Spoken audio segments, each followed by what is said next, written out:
Lanjutkan terjemah Sahih Bukhari. A'udzubillahi minasyaitonirrajim. Bismillahirrahmanirrahim. Bab ghusli memandikan al-mayyiti mayyit wa dan wudu'i bi dengan al-ma'i air wa dan sidri daun bidara wa dan hanato memberi minyak atau meminyaki Ibnu Umar radhiyallahu anhuma ibna anak li punya Said ibnu Zaid. Wa dan hamala membawa dia hu padanya. Wa dan solat dia. Wa dan lam tidak yatawaddo berwudu dia. Wa dan kola berbicara Ibnu Abbas radhiyallahu anhuma, semoga meridhoi Allah dari dia berdua.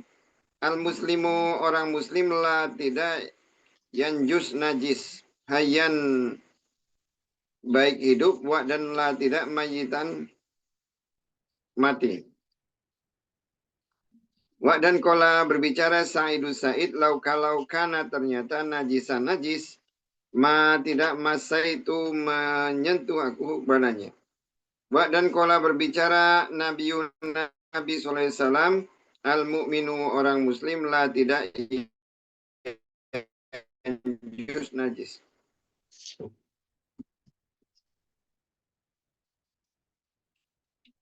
Babnya itu adalah bab memandikan mayit. Memandikan mayit dan wuduknya dengan air dan daun bidara serta memberi minyak.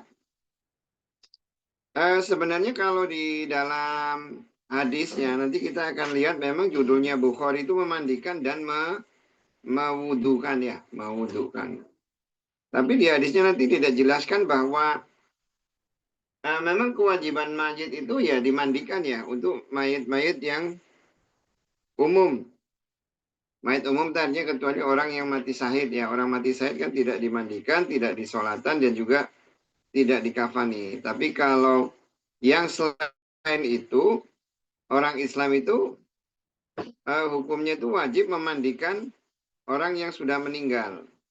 Tapi memandikan di sini itu bukan berarti dia nanti melaksanakan wudhu ya. Karena mandinya juga sesuai aturan sunnah itu ya secara tidak langsung sebenarnya sudah bersuci kalau kita mengikuti aturan sunnah cara memandikannya. Sama seperti ketika kita mandi junub ya.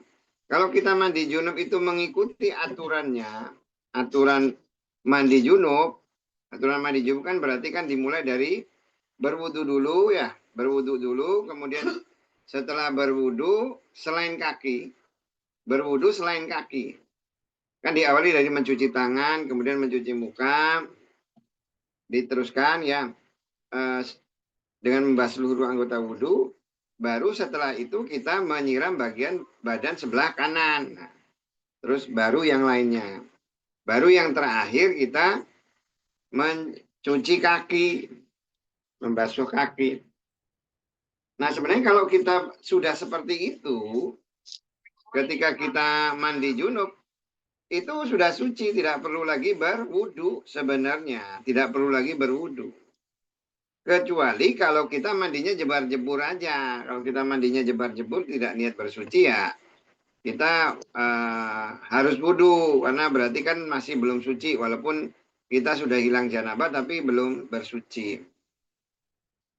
Nah kalau mayit sebenarnya sunahnya itu hanya memandikan saja. Dia tidak diwudukan. Tidak diwudukan.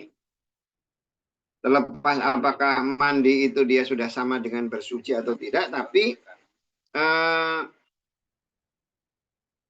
kalau di hadisnya itu tidak disebutkan bahwa mayit itu harus diwudukan.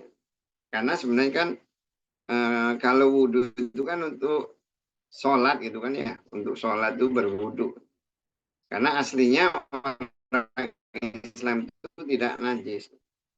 Nah, di Ibnu Umar itu mengatakan bahwa dia mengacu kepada hadis Nabi bahwa orang Islam itu tidak najis.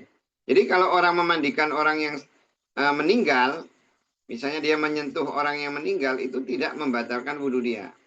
Jadi sebelumnya dijelaskan bahwa yang membatalkan wudhu itu hanya dua, yang keluar dari kemaluan sama yang keluar dari dubur. Jadi kalau keluarnya dari selain itu dia tidak membatalkan wudhu. Apalagi dia menyentuh mayit, itu nggak membatalkan wudhu. Makan, apapun itu enggak.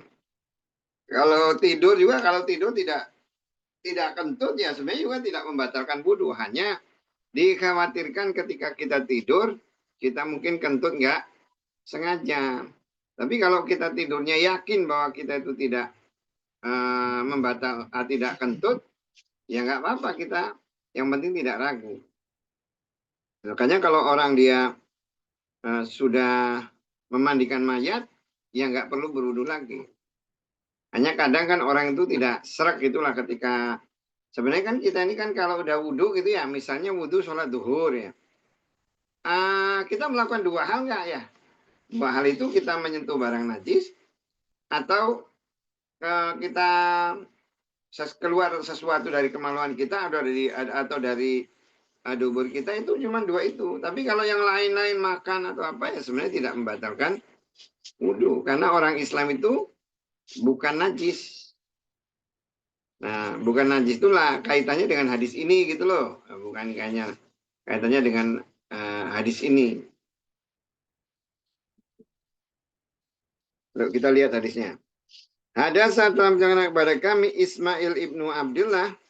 Qala berbicara hadasa telah menceritakan kepada kami Malik. An dari Ayyub As-Sakhtiyani. An dari Muhammad ibnu Sirin.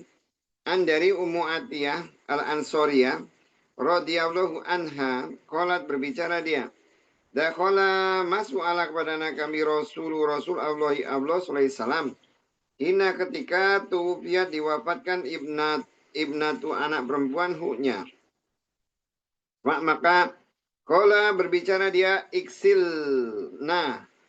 memandikanlah kalian hak kepadanya salasan 3 atau khamsan 5 atau aksaro lebih banyak min dari zalika itu in kalau ro'aituna melihat kalian zalika itu bi dengan ma'in air wa dan sidri daun bidara wa dan ij'alna menjadikanlah kalian di dalam akhirati akhir.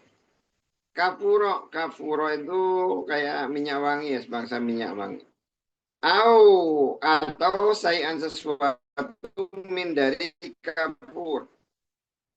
Sesuatu fazatuna selesai kalian Pak maka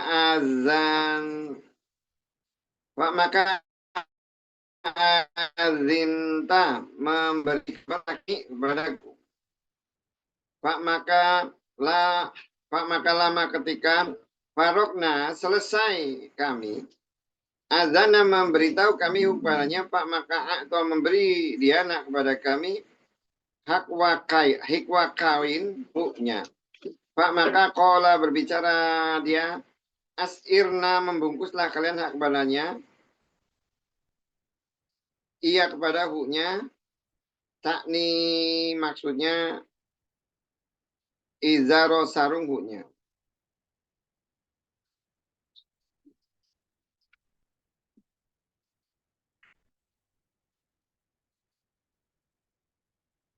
Nah ini terkait dengan memandikan ya. Jadi salah satu kewajiban orang Islam dalam mengurus jenazah itu adalah memandikan mayit. Memandikan mayit. Di dalam memandikan mayit itu jumlahnya itu berapa kali memandikannya itu. Membersihkannya itu sebenarnya tidak dibatasi ya, tidak dibatasi. Nabi mengatakan di sini 3 atau 5 atau lebih dari itu. Maksudnya itu sebenarnya lebih banyak ke arah yang penting itu sampai bersih gitu loh. Sampai bersih. Nggak ada, kalau Nabi ngomong 3 gitu. 1 bisa nggak? Ya yang nggak apa-apa. Yang penting dia bersih aja. Tapi nanti di hadis lain dijelaskan bahwa sebaiknya itu sunahnya itu ganjil ya, membersihkan ganjil. Jadi kalau di sini hadisnya itu 3 atau 5, mau 7 kali, pokoknya sampai dia benar-benar bersih. Benar-benar bersih. Nah, memandikannya itu sunahnya itu menggunakan daun bidara. Daun bidara itu lebih banyak, walaupun mungkin fungsinya hampir sama kayak sabun gitu ya, daun bidara itu. Ada yang pernah lihat daun bidara nggak? Hah? Nanam. Hah? Iya kan masukkan ke air itu apa itu kalau daun bidara itu kalau di apa pengaruhnya kalau di air? Hah? Ya sebenarnya kalau kita mengikuti sunnah yang ikut itu aja sih. Makanya ulama berbeda pendapat tentang penggunaan sabun ketika memandikan si mayat. Ya nggak apa-apa, masalah memandikan si mayat apakah boleh menggunakan sabun? Ya itu bukan sesuatu yang wajib gitu ya, bukan sesuatu yang wajib. Nggak masalah mau menggunakan sabun, menggunakan sampo atau apa.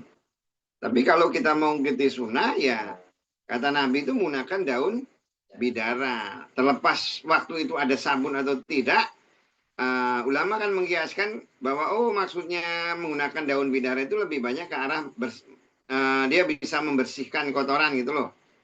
Nah, ada yang memandang hadis ini bahwa nggak masalah penggunanya nggak harus menggunakan daun bidara, yang penting dia sesuatu yang bisa membersihkan. Makanya nggak masalah dia menggunakan sabun atau tidak. Tapi kalau mau mengikuti sunnah ya menggunakan daun bidara. Daun bidara. Nah, bagaimana terus setelah itu menggunakan daun bidara, baru di ini apa itu namanya, di akhirnya itu diberikan wewangian, Bebas kalau di sini kafur itu lebih banyak ke arah minyak wangi sebenarnya, diberikan minyak wangi supaya dia harum.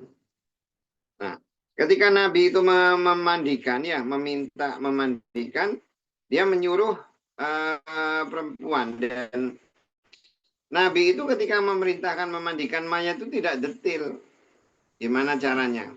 Hanya Nabi memerintahkan ketika memandikan itu dimulai dari bagian tempat wudhunya. Bukan disuruh mewudukan, tapi ketika memandikan atau menyiram itu dimulai dari bagian tempat wudhu. Di situ tidak dibilang bahwa bagian tempat wudhu itu harus kaki dulu, atau di situ nggak dijelaskan gitu di hadisnya. Makanya yang mewudukan ya nggak ada perintah untuk mewudukan, yang adanya memerintah itu untuk memandikan.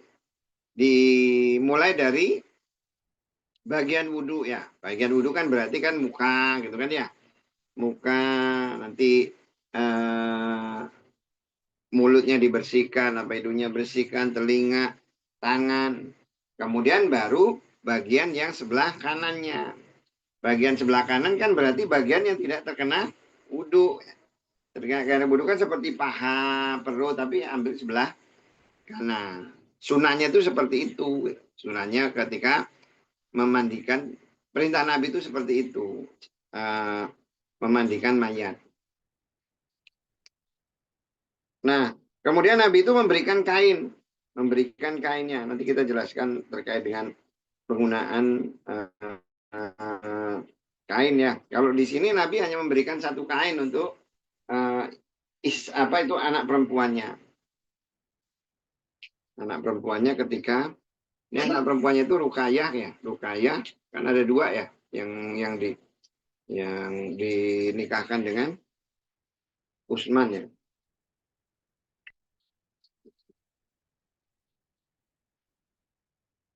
Bab mak yang yustahabu disukai an untuk yuksala dimandikan. Memandikan witro ganjil. Hadasa telah menceritakan kepada kami Muhammad, hadasa telah menceritakan kepada kami Abdul Wahab As-Saqafi dari Abwan dari Muhammad dari Ummu Atiyah radhiyallahu anha. Qalat, berbicara dia.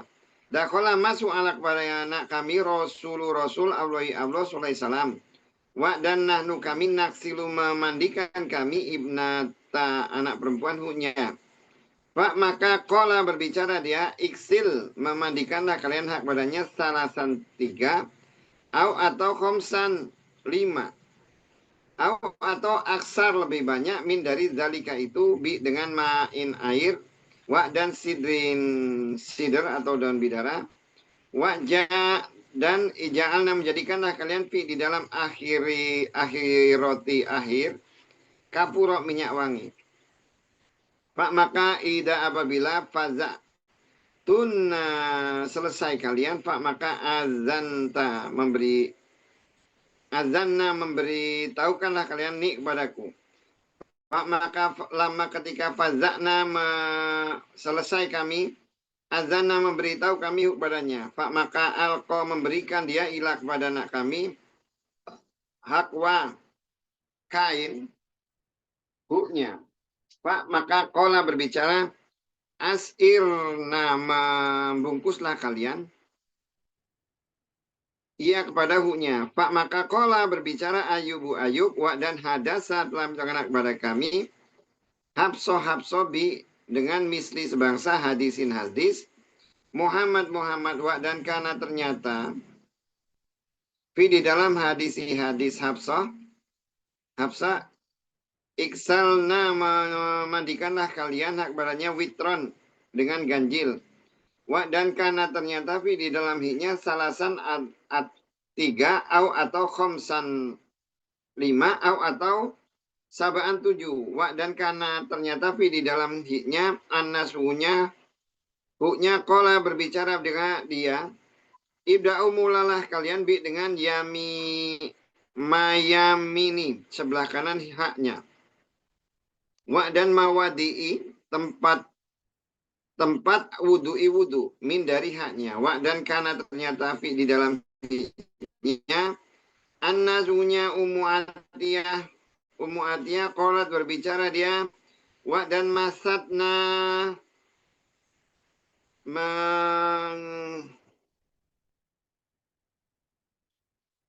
rambut itu apa itu? Ya. Menyisir nak kami hak badannya salah satu 3 kuruni kepang ya. Jadi dijadikan di kepang jadi 3. Disisir terus di kepang jadi 3.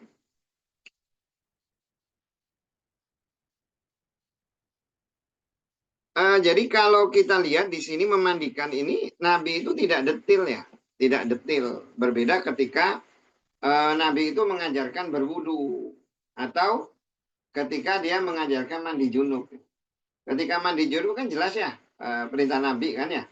Perintah Nabi itu ketika mandi junub itu dimulai dari cuci tangan gitu kan ya. Cuci tangan, cuci muka, kemudian cuci ini apa itu namanya pergelangan tangan ini, cuci muka, kumur, cuci muka, terus pergelangan tangan ya membasuh pergelangan tangan terus basuh rambut. Itu kan jelas. Tapi kalau untuk memandikan mayit itu tidak didetilkan. Prinsipnya memandikan itu yang membersihkan. Memandikan itu membersihkan. Bukan berarti dia itu harus dalam keadaan suci. Kenapa harus dalam keadaan suci? Ya nggak harus. Buktinya apa? Ya buktinya orang yang mati syahid itu tidak dimandikan. Artinya sebenarnya bukan dia harus suci. Makanya tidak ada perintah di sini harus dia wudhu. Pokoknya mandikan itu lebih ke arah memandikan itu supaya dia bersih.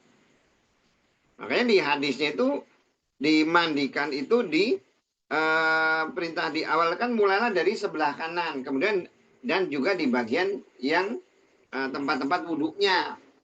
Kalau yang di lain hadis itu ya di tempat wudhu kemudian di sebelah kanan. Artinya nggak masalah itu mana yang duluan. Masalah di tempat wudhu itu nggak harus dia misalnya itu apa itu namanya mana yang duluan gitu. Berbeda dengan hadis ketika kita mandi junub itu ada aturannya. Tapi ya lebih bagus kalau mau disamakan ya nggak apa-apa. Nah kalau kita lihat kenapa Nabi itu tidak detil. Jadi kalau kita lihat tuh seperti memandikan mayat itu dia lebih banyak kebiasaan orang para sahabat aja bagaimana dan Nabi itu mendiamkan.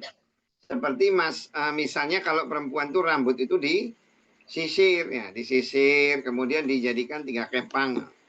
Itu yang melakukan itu adalah sahabat. Bukan nyuruh, Nabi nggak nyuruh mengepang rambut, dikepang rambutnya jadi 3 gitu, enggak. Tapi sahabat melakukan itu. Dan itu dibiarkan oleh Nabi. Mungkin kebiasaan orang Quraisy atau orang-orang Arab itu ketika ada yang meninggal diperlakukan seperti itu, kemudian dibiarkan.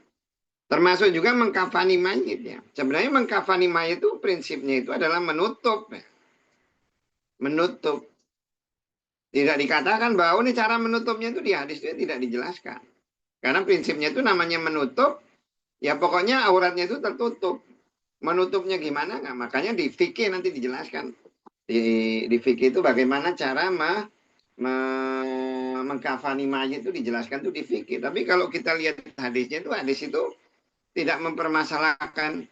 Oh, kalau apa itu namanya, mengkafani mayit itu harus seperti ini, harus seperti itu, nggak dijelaskan secara detail.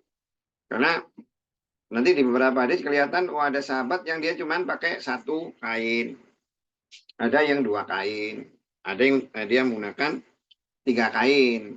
Nabi juga ketika wafat dia dibungkus dengan 3 kain. Tapi kan itu bukan suruhan Nabi kan?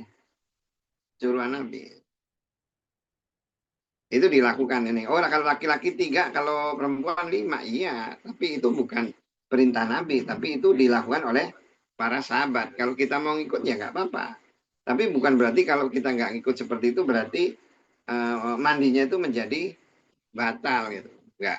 Nggak seperti itu.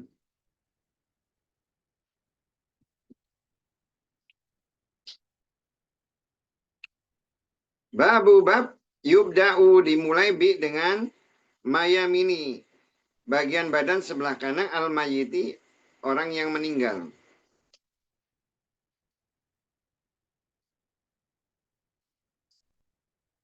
Hadasa telah menceritakan kepada kami Ali ibnu Abdillah, hadasa telah menceritakan kepada kami Ismail ibnu Ibrahim, hadasa telah menceritakan kepada kami Khalid dari Hafsah binti Shirin. Jadi kalau Ibnu Sirin ya, ada Muhammad Ibnu Sirin, ada Hafsah binti Sirin ya. Jadi Ibnu Sirin ini dia pembantunya Ibnu Anas. Ibnu Anas. Jadi pembantunya Ibnu Anas. Ibnu Anas itu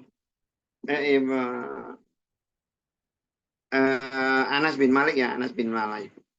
Pembantunya Anas bin Malik, dia ulama. Jadi akhirnya Ibnu Sirin itu menjadi salah satu ulama yang terkenal karena dia banyak belajar dari Anas bin Malik. Dan dia punya 5 saudara yang semuanya juga ulama, semuanya perawi hadis. Hebat. Ibnu Sirin, Hafsah binti Sirin ya.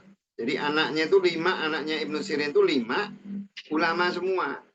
Ada yang Muhammad Ibnu Sirin, ada yang Hafsah Ibnu Sirin. Dari Ummu Atiyah radhiyallahu anha, qalat berbicara Rasul Allah sallallahu fi di dalam ghusli, memandikan ibnati, anak perempuan hiknya. Ibda bamulailah kalian bi dengan mayamin ini, sebelah badan sebelah kanan haknya. Makdawa dan mawadi'i, tempat-tempat al-wudu'i wudu min dari haknya. Jadi memerintahkan ketika memandikan itu dimulai dari anggota badan sebelah kanan, kemudian dimulai dari bagian wudu, bagian wudunya dulu. Jadi ya kalau kita membaca hadis itu ya mulai itu dari bagian wudunya dulu, yang dimulai dari yang sebelah kanan. Setelah itu baru sisanya itu anggota tubuh yang lain. Nah, untuk memandikan perempuan itu paling bagus tuh ya perempuan sebenarnya. Memandikan perempuan tuh bagusnya itu perempuan ya, kecuali dalam kondisi darurat. Kalau dalam kondisi darurat itu diperbolehkan. Tapi kalau memandikan misalnya apa itu namanya, laki-laki ya, laki-laki itu diusahakan memandikan laki-laki. Kemudian kalau nggak ada ya paling ya yang darurat ya perempuan ya paling ya istrinya gitulah, istrinya. Gitu. Sunahnya itu seperti itu, mandikan perempuan, perempuan. Istri anaknya. Apa? Anaknya itu bagusnya enggak kalau anak laki ya nggak apa-apa gitu. Tapi anak perempuan bagusnya ya tidak bagusnya. Kalau anak perempuan, kalau bapak gitu ya. Dan juga jangan terbuka ya, kebanyakan kadang orang ketika memandikan itu juga terbuka ya kadang ya. Ada yang beberapa seperti itu ya. Ya dijaga. Pokoknya sunahnya memandikan laki-laki, laki. Memandikan perempuan, perempuan.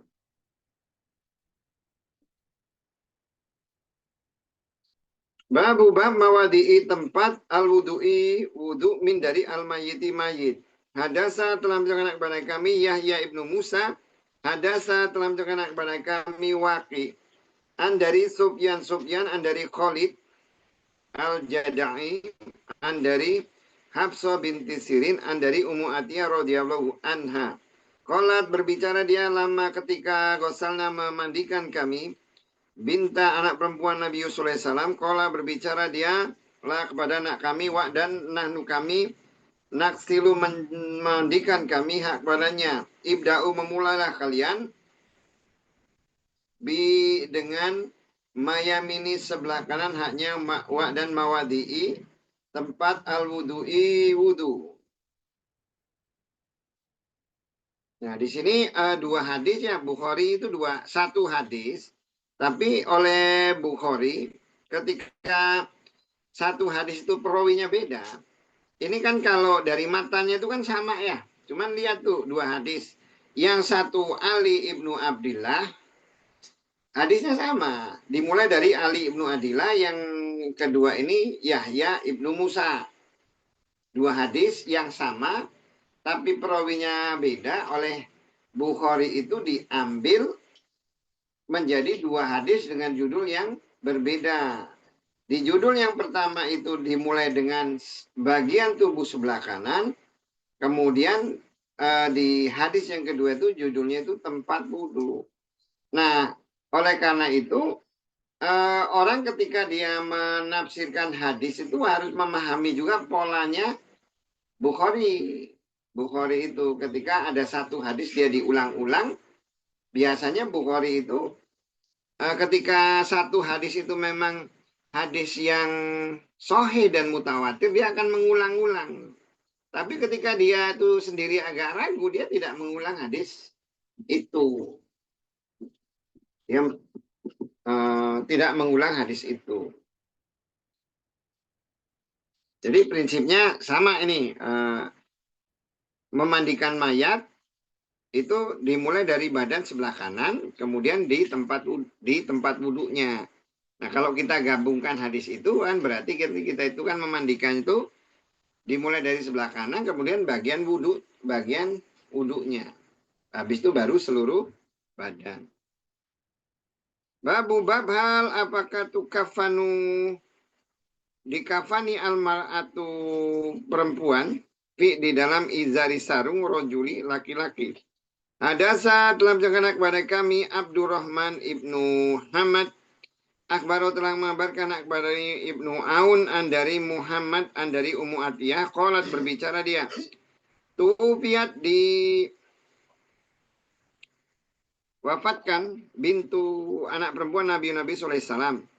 Maka qala berbicara dialah kepada kami iksilna mandikanlah hak kalian hak padanya salasan 3 kali atau khomsan 5 atau aksar lebih banyak min dari zalika itu in kalau ro'aituna melihat kalian.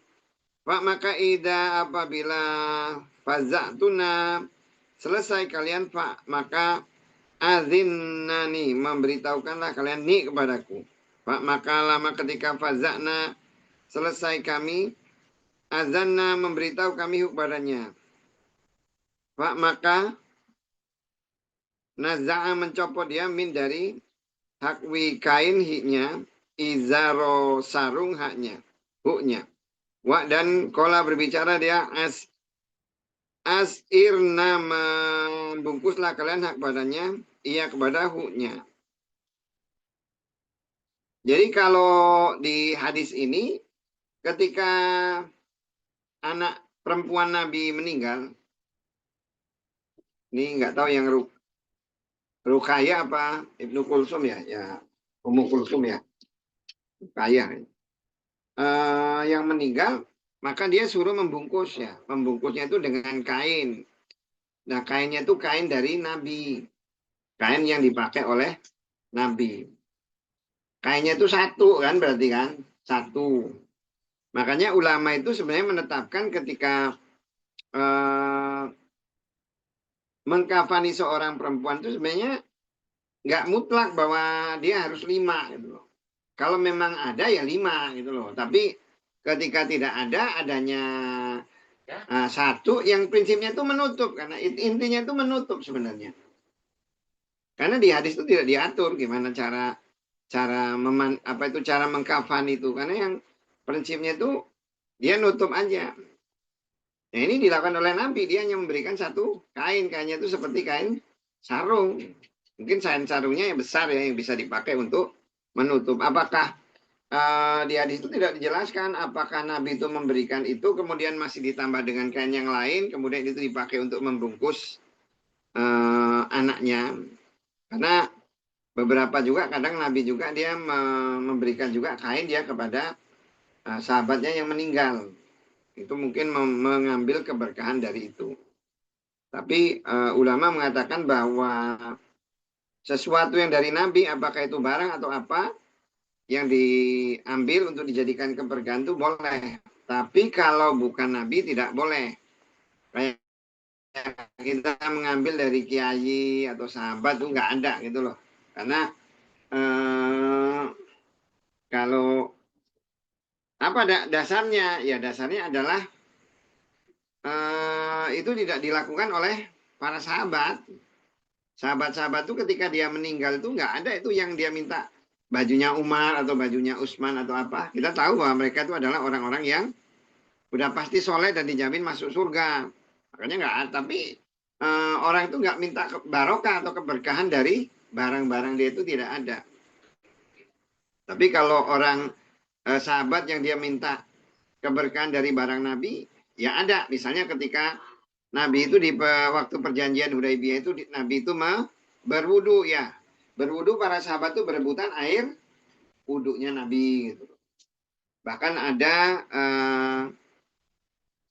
salah satu istri Nabi yang dia memang menyimpan rambut Nabi gitu loh.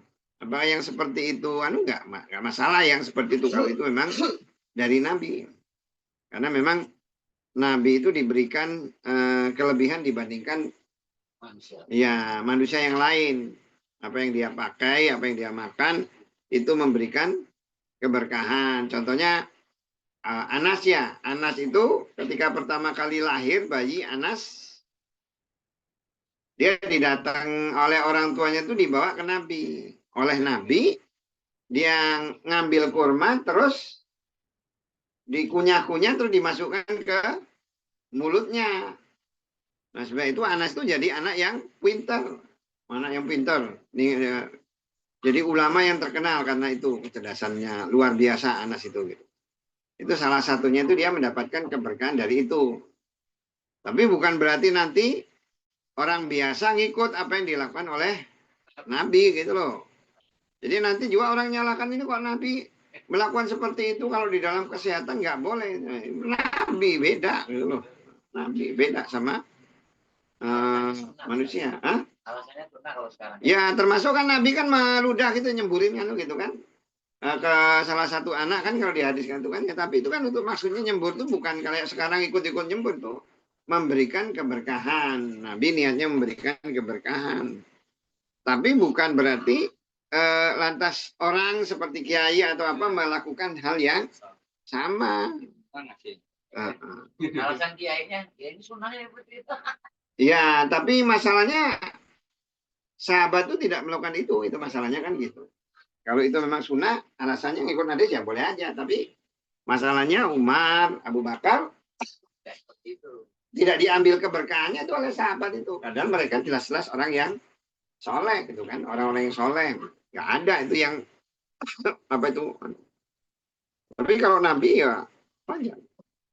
Bahkan ada salah satu sahabat kan Abdullah ibnu Zubair ya waktu anak kecil, kemudian Nabi itu lagi bekam ya, bekam, kemudian darahnya itu diambil, ditaruh di wadah, oleh Nabi itu disuruh buang kan, dibuang, buang kata Nabi, buang kemana? Buang di tempat yang nggak dilihat orang. Jadi anak kecil umur 7 tahun, nah ini darah Nabi katanya, mau dibuang kemana? Kayak nggak sopan lah, masa mau dibuang tempat sampah atau apa? Akhirnya diminum. Ketika dia minum, dilihat oleh Abu Hurairah. Begitu Abu Hurairah itu masuk, dia nggak ngerti Abu Hurairah kenapa kok anak mulutnya ada darah gitu kan. Begitu dia masuk ke Nabi, Nabi nanya, udah belum? Udah. Dibuang di mana? Di tempat yang nggak kelihatan orang, kata Abdullah bin Zubair. Kemudian kata Abu Hurairah, enggak, tadi diminum sama anak kecil itu. Masya Allah kata Nabi. Kata Nabi itu, kamu tuh tidak akan kena api neraka kecuali tahilata kosam kan, hanya sekedar pelepasan sumpah gitu. Karena Allah itu udah bersumpah setiap orang itu pasti akan lewat neraka gitu. Jadi harusnya kamu tuh nggak usah harusnya kamu tuh akan lewat neraka itu hanya karena sekedar formalitas, karena setiap orang itu akan melewati neraka gitu. Artinya umur 7 tahun udah dijamin masuk surga. Gara-gara minum darahnya Nabi. Tapi kalau kamu misalnya dapat donor darah dari kiai ya belum tentu. Nah benar ya. Hindu juga kan pernah itu juga kan ketika dia dendam karena anak-anaknya itu ketika perang Badar kan dibunuh oleh Hamzah kan ya. Jadi dia kesel, dia mintakan Wahsy untuk membunuh Hamzah. Hamzah akhirnya dibunuh, suruh ngambil hatinya. Diambil hatinya, dimakan. Nah, dimakan. Ketika dimakan pahit muntah. Jadi kalau di riwayat sahih atau tidak itu dikatakan bahwa kalaulah Hindu itu nggak memuntahkan itu dan hatinya Hamzah ya dia pasti masuk surga gitu. Nah, karena Hamzah kan penghuni surga.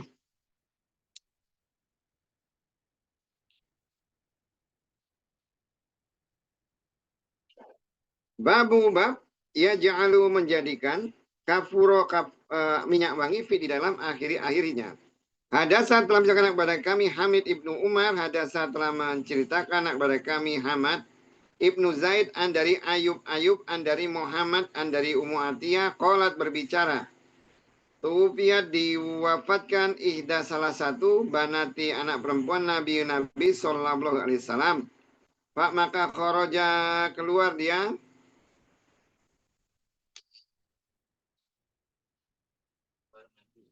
Ya, itu. Pak maka keluar dia. Pak maka kola berbicara dia. Iksilna memandikanlah kalian hak badannya salasan 3 atau khomsan atau aksar lebih banyak min dari zalika itu in kalau ro'aituna melihat kalian dengan ma'in air wa dan sidrin daun bidara wa dan ija'alna menjadikanlah kalian di dalam akhirati akhir kapuro minyak wangi atau sayan sesuatu min dari kapur minyak wangi. Kapur itu sejenis minyak wangi atau sebangsanya yang penting minyak wangi. Pak maka ida apabila fazaktun selesai kalian Pak maka azinna memberitahukanlah kalian kepadaku. Qolat berbicara dia. Pak maka lama ketika fazakna selesai kami azanna memberitahu kami kepadanya. Pak maka alko memberi dia ilak pada anak kami hikwa kain huknya. Pak maka kola berbicara dia. Asirna apa itu namanya?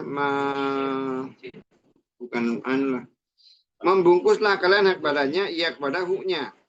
Wa dan andari Ayub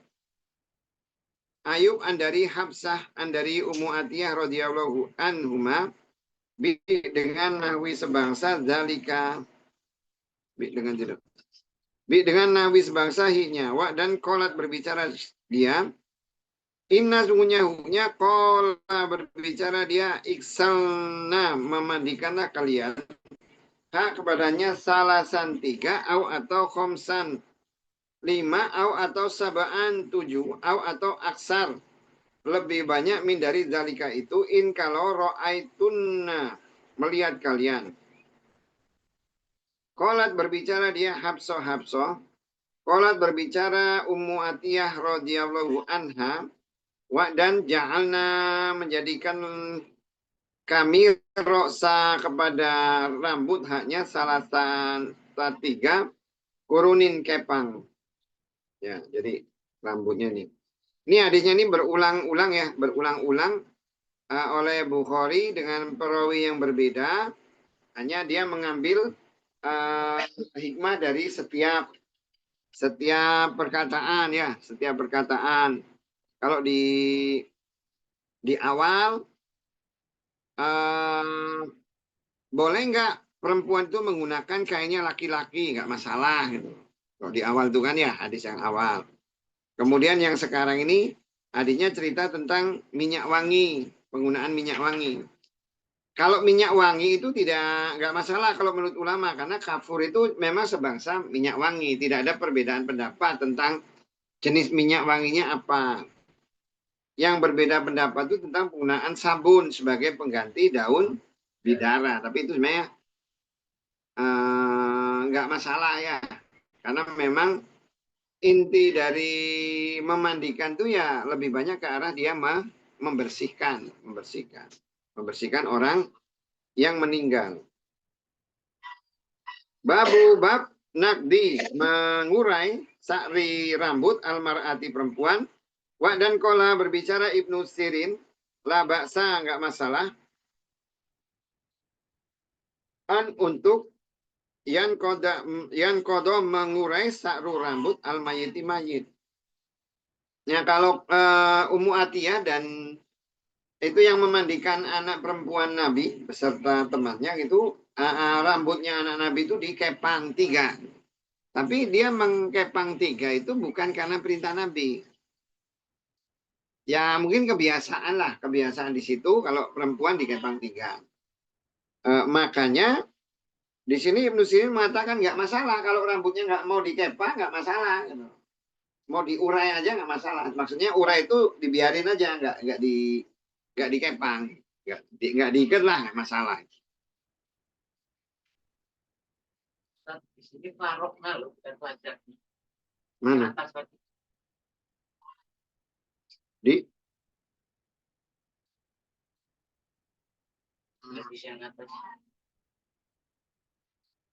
Yang mana?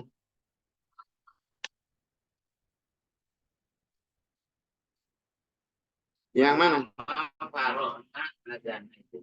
Ya, Panama Parokna. Parokna itu bisa selesai. Parokna itu selesai sama. Pajakna sama Parokna itu sama. Sama itu. Parokna itu kan menyelesaikan. Pajakna itu selesai juga sama. Kan itu kan memang bukan perkataan Nabi ya. Itu kan perkataan sahabat nyeritain gitu. Makanya dia menggunakan dalam bahasa Arab itu kadang ada kata-kata itu yang dia maknanya itu hampir sama.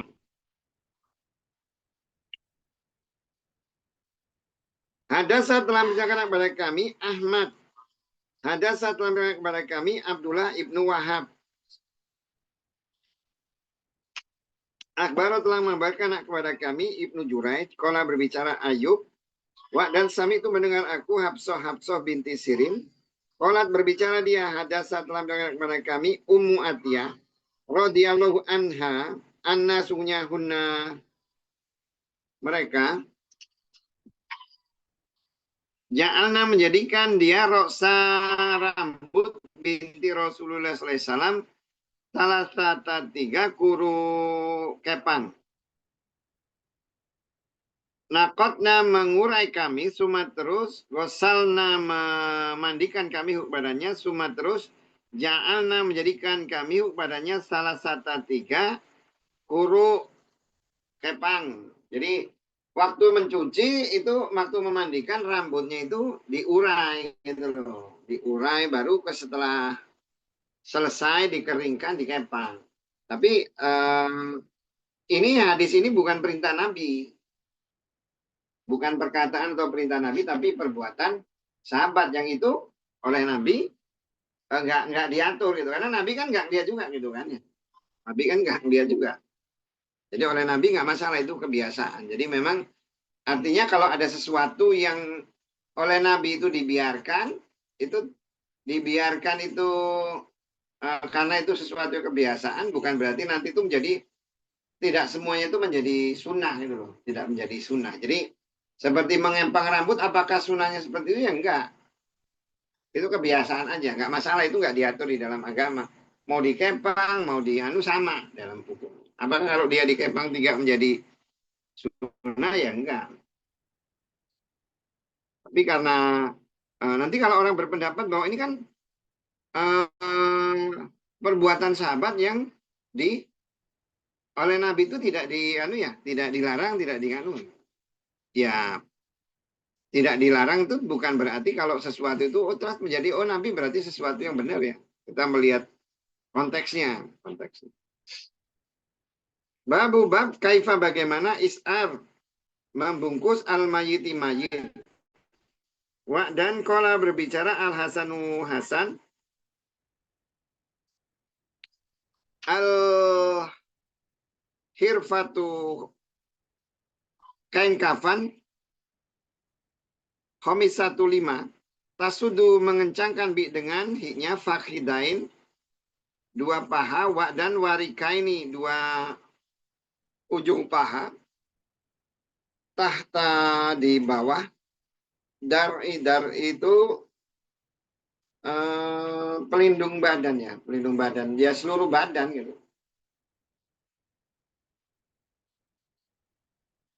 Karena daro itu kan dia kayak orang diro itu kan pakai, kalau kayak orang perang itu pakai apa itu namanya? Iya, baju perang itu melindungi badan dia gitu. Itu daro. Jadi artinya di bawah, di seluruh bawah anggota badan. Hadasa telah berkata kepada kami Ahmad. Hadasa telah berkata kepada kami Abdullah ibnu Wahab. Akhbaro telah mengabarkan kepada kami Ibnu Juraij. Anasunya Ayub. Akhbaro telah mengabarkan kepadanya. Qala berbicara dia. Sami itu mendengar aku Ibnu Sirin. Yakulu berbicara dia. Ja'at datang Ummu Atiyah radhiyallahu anha. Semoga meridai Allah darinya. Imro'atun. Seorang perempuan min dari al-ansori ansor. Min dari allati yang bayakna berbaiat mereka. Qadimat datang al-Basrota ke Basroh. Tudzabiru mengunjungi ibna anak la punya huknya.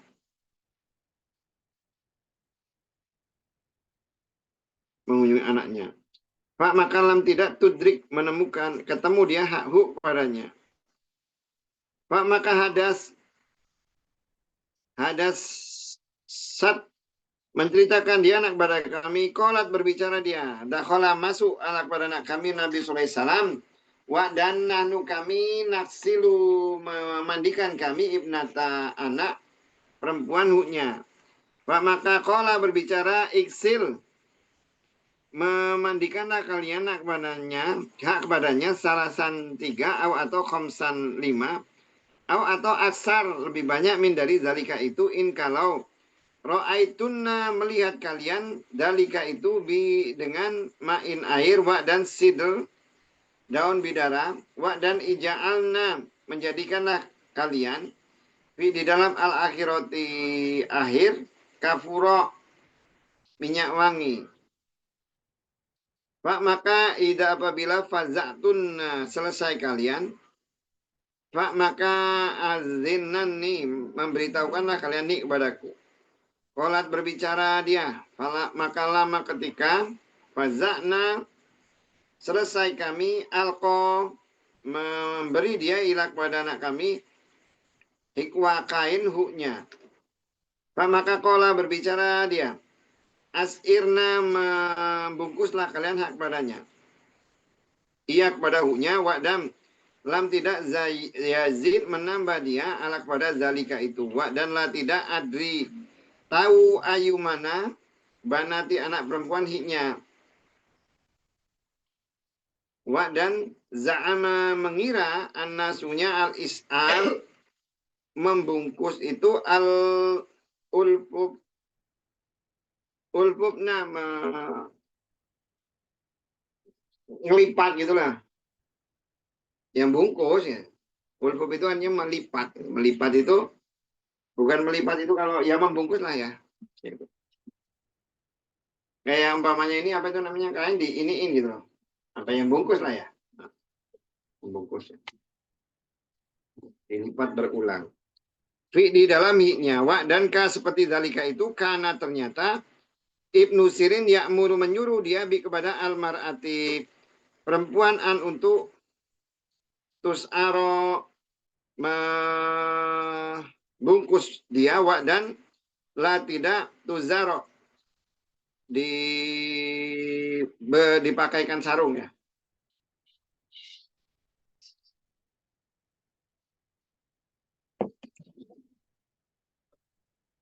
Kalau kita lihat judulnya, judul hadisnya itu, di situ ada bab bagaimana cara membungkus mayit dan Hasan itu berbicara bahwa kainnya itu 5. Tapi kalau kita lihat hadisnya kan hadisnya itu nggak menjelaskan berapa jumlah kainnya. Karena memang aslinya itu memang di dalam agama itu tidak ada perintah Nabi mau menggunakan kain berapa. Yang penting dia bersih. Setelah dimandikan dia dibungkus. Prinsipnya tuh bungkus mulai dari kaki sampai kepala itu prinsipnya tertutup semuanya. Itu memandikan seperti itu. Tapi ulama itu kalau kita lihat seperti Ummu Atiyah itu melakukan kebiasaan orang-orang di situ bagaimana cara mengurus jenazah. Sehingga sebagian ulama karena itu dilakukan oleh Nabi, dibiarkan oleh Nabi, menyimpulkan itu sebagai sunahnya seperti itu, menggunakan kain 5. Jadi kalau orang Arab ketika memandikan atau mengkafani jenazah itu untuk laki-laki dia menggunakan 3 kain, kalau untuk perempuan dia menggunakan 5 kain. Jadi kalau 3 kain itu kain yang panjang sepanjang kepala ya. Satu kain yang kayak sarung dia bisa menutupi kepala, bisa menutupi kaki. Nah karena kainnya itu mungkin nggak lebar, dia dibikin jadi 3. Satu ditaruh di tengah, satunya ditaruh setelah di tengah itu agak ke sini dikit, ya. Satu di tengah gitu loh. Misalnya kan satu di tengah taruh sini ya, satu di tengah, taruh tengah gitu ya. Ini kain ini lurus. Contohnya ini kainnya lurus ya.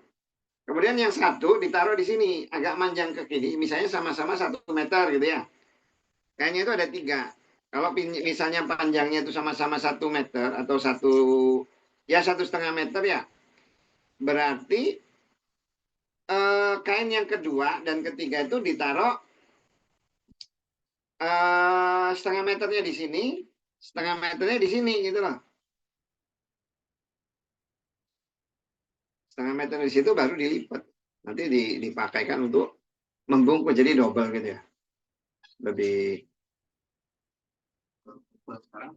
Hah? Ya jadi lebih manjang. Jadi. Ini 1 meter, berarti setengah-setengah kan lebih manjang setengahnya. Jadi kalau umpamanya 1 meter nih, Kita ngitung 1 meter, berarti lebarnya di berapa? Karena ini 1 meter, ini kan kebagian setengah, ini kelebihan setengah ya. Ini keberadaan ini setengah mah, jadi 2 meter. Padahal kayaknya itu ada 3 kan, karena 3 meter, tapi karena ditumpuk, jadi itu baru dibungkuskan. Kemudian dia diikat dengan apa itu namanya? Nggak di sini sih nggak dijelaskan sih. Nggak dijelaskan diikat. Tapi ulama menjelaskan diikat aja bagian tubuhnya, nanti dilonggarkan ketika mau dikuburkan. Ada yang diikat kakinya, diikat itunya, karena beberapa dia tidak, supaya tidak lepas. Tapi yang seperti itu sebenarnya tidak ada di hadisnya. Jangan bilang, oh kalau itu enggak dong, berarti ya bid'ah. Itu kan kebiasaan orang Madinah oleh Nabi, tidak diatur, dibiarkan saja. Tapi kecuali itu ditetapkan oleh Nabi, itu berarti menjadi sunnah. Tapi kalau dibiarkan aja kan berarti itu nggak ada kaitannya dengan aturan ibadah, berarti nggak masalah itu. Nanti ada pengecualian kalau untuk yang orang yang sedang ihram, sedang ihram. Itu kalau laki-laki itu 3, tapi kalau perempuan itu 5. 5 itu kain-kain agak pendek untuk menutup kepala, kemudian untuk menutup bagian badan tengah, kemudian untuk menutup bagian bawah ya, untuk bagian bawah. Nanti di bawahnya itu ini, jadi ditaruh dulu yang kain panjangnya 2, kain panjangnya itu 2 ditaruh. Mana ya? Kain panjang di bawah taruh 2, terus di atasnya itu ditaruh kain 3. Yang atas itu untuk nutup kepala, yang tengah untuk nutup bagian badan tengah, yang bawah itu untuk nutup badan kaki. Kalau udah ketutup di atasnya itu 3 ditutup, baru yang paling bawah itu nutupin semuanya gitu. Tapi itu dari fikih, dari fikih. Kalau di hadisnya nggak ada menjelaskan yang seperti itu. Fikih tahunya dari mana? Ya dari para sahabat. Detail ini yang dilakukan orang Madinah seperti itu, sehingga sampai di Indonesia menjadi sunahnya itu seperti itu.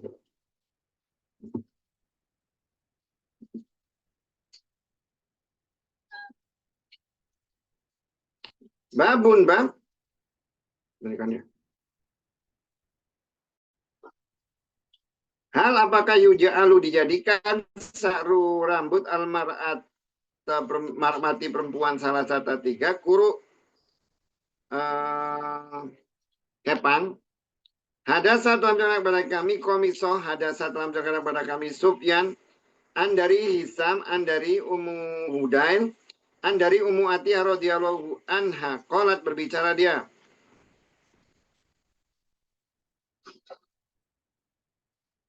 Dofarna mengepang kami sa'ra rambut di anak perempuan Nabi sallallahu alaihi wasallam. Takni maksudnya salah satu 3 kuruni kepangan.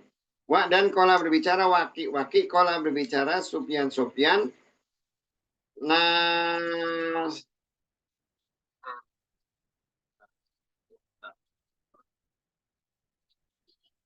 nasiata mengurai kami, wa dan kornai mengepang kami hak badannya.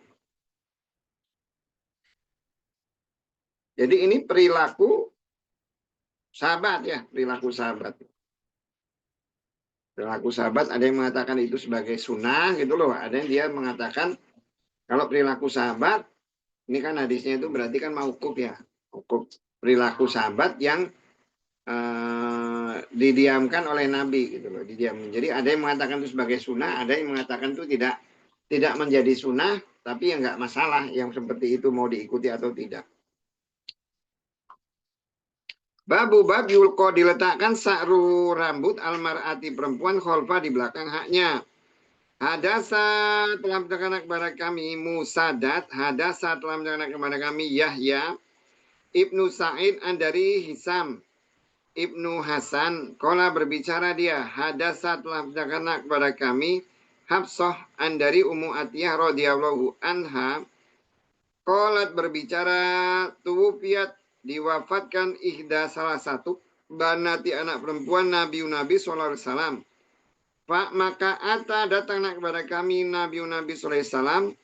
Pak maka qala berbicara dia iksilna memandikanlah kalian hak kepadanya bi dengan sidir daun bidara wa dan witro ganjil salasan 3 atau khamsan 5 atau aksaro lebih banyak min dari dalika itu. In kalau ro'aitunna melihat kalian dalika itu. Wa dan ija'alna menjadikanlah kalian fi di dalam al-akhirati akhir. Kapuro minyak wangi atau sayan sesuatu min dari kapurin minyak wangi.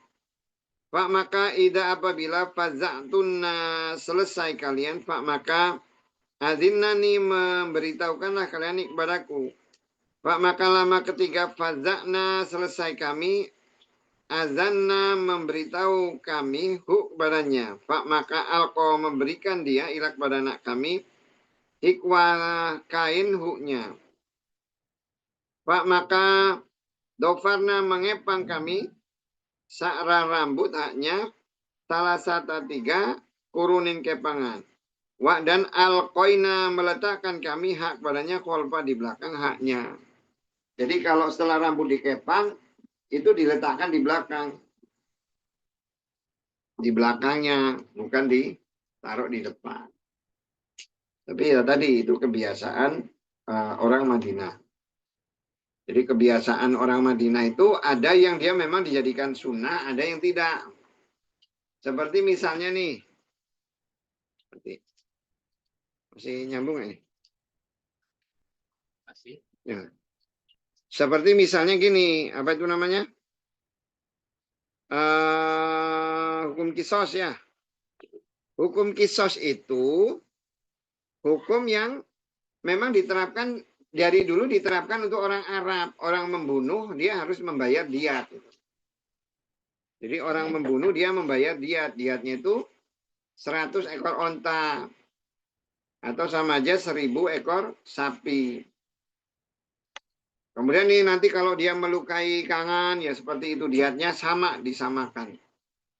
Itu adalah hukum-hukum atau kebiasaan-kebiasaan orang Arab yang itu nanti ditetapkan oleh Islam itu sebagai aturan agama.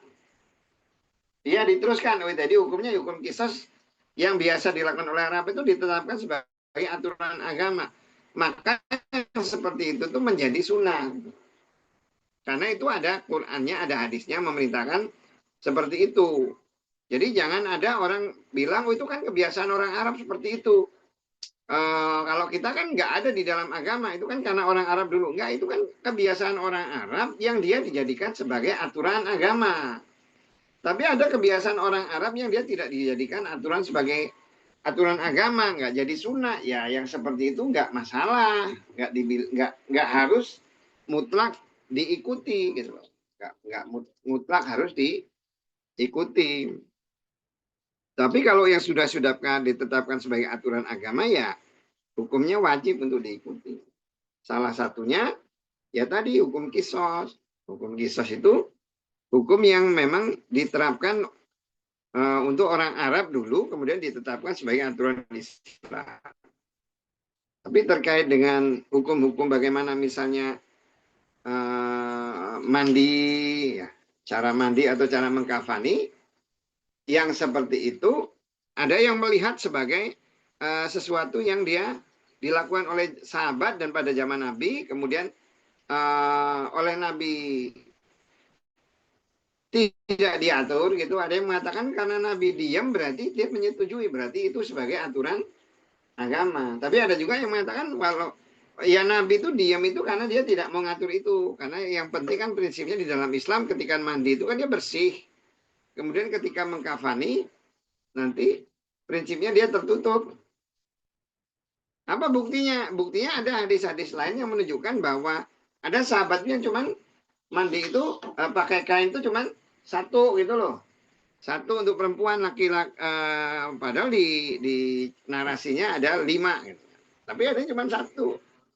Ada yang nggak cukup sampai harus nutup kaki. Ada yang cuma nggak sampai bisa nutup dua-duanya.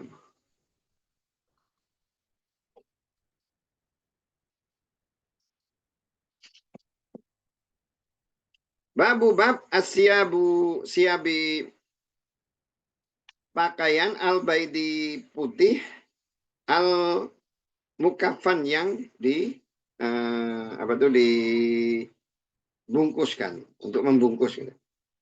Ada saat telah menceritakan kepada kami dil kafan ya untuk kain kafan ya. Ada saat telah menceritakan kepada kami Muhammad ibnu Muqatil ahbaro telah mengabarkan kami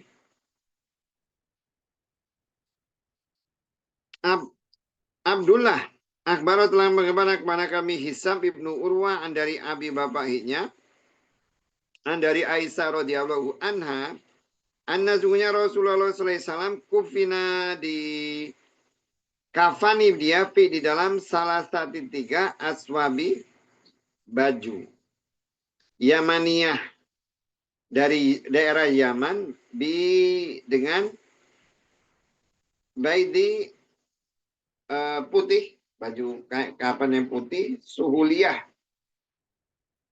Suhuliyah itu nama tempat ya, nama tempat di Yaman. Tapi ada juga yang menamakan kalau baidi Suhuliyah itu putih, putih benar gitu loh. Putih, putih benar. Min dari kursuf. Kursuf itu kapas ya. Laisa tiada fi pada hina mereka tuh komisun gamis wa dan la tidak imamatun sorban. Nah, orang mengambil dasar bahwa laki-laki itu sunahnya itu dikafani 3 itu dari hadis ini. Hadis ini. Padahal kalau itu kan Nabi yang meninggal kan ya. Nabi yang meninggal dia dikafani dengan 3. Kan berarti Nabi nggak nyuruh kan ya. Nabi kan nggak nyuruh. Itu sahabat yang melakukan itu. Tapi ya sahabat mungkin kenapa dia melakukan seperti itu? Ada yang berpendapat ya kan sahabat melakukan itu ya karena mungkin sudah tahu lah aturannya seperti itu gitu.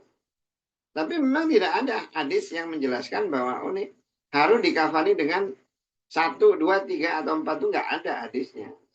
Yang 3 itu ya perilaku sahabat, termasuk yang 5 juga perilaku sahabat yang untuk perempuan. Yang ada hadis itu ya ada yang 1, ada yang 2.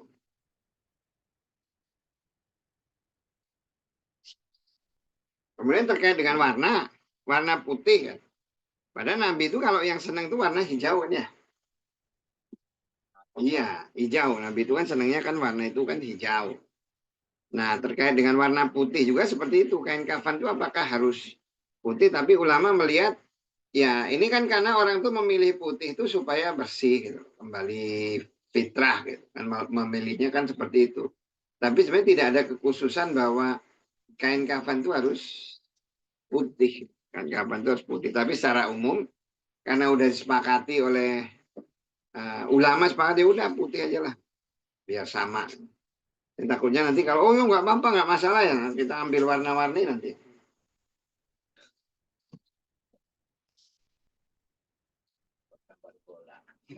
Gambar bola macam-macam nanti kalau nggak satu kan. Babu bab kafani kain kafan fi di dalam saubain dua kain atau 2 baju. Ada saat telah berjalan kepada kami Abu Nu'man. Ada saat telah berjalan kepada kami Hamad an dari Ayub an dari Sa'id ibnu Jubair an dari Ibnu Abbas radhiyallahu anhum.